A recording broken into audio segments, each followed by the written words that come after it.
97.3 Citi FM. Relevant radio, always. The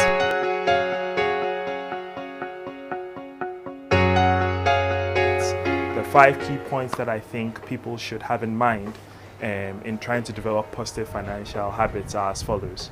1, there should be a self-assessment test that needs to be done. Basically what that means is that you must assess your current financial state, how much you own versus how much you owe. It may be a very humbling process because other questions such as how prepared you are towards, say, catering for an emergency or catering for that child that you need to take to school in 2 or 3 years' time, or your retirement might come up. Getting that self-assessment test done is very important. What should then swiftly follow after that is setting a financial goal of sorts. This goal must be SMART. SMART is an acronym in which we use, and what it basically means is it should be specific, it should be measurable, it should be achievable, it should be relevant or results-oriented, and it should be time-bound. It's very important.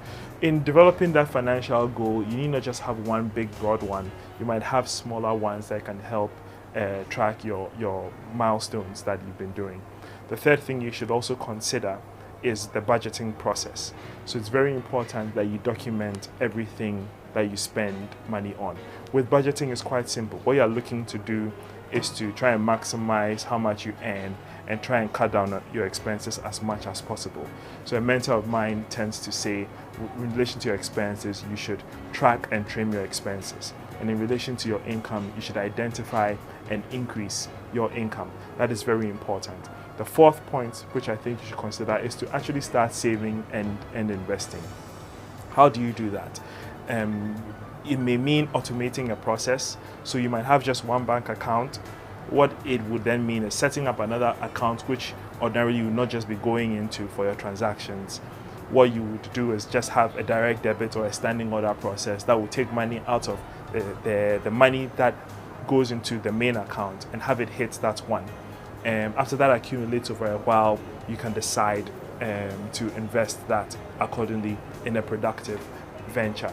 There is a difference between savings and investing. Savings generally tends to sit down and not earn much. Investing goes a step beyond and actually earns something for you.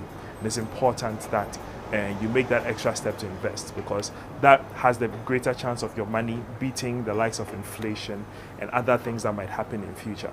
The fifth point, which I deliberated on, basically focuses on tricks that you can employ to save and maximize on the investing. So for instance, buying value.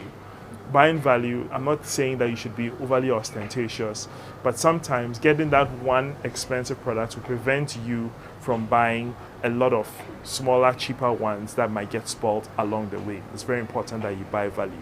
Another thing that you should also consider is education, for instance. You should educate yourself in relation to matters relating to investments. Why? Because you spend a lot of time and energy in earning the little amount that you get. You might as well put as an equal amount of energy and time into how that amount that is earned is actually saved and invested.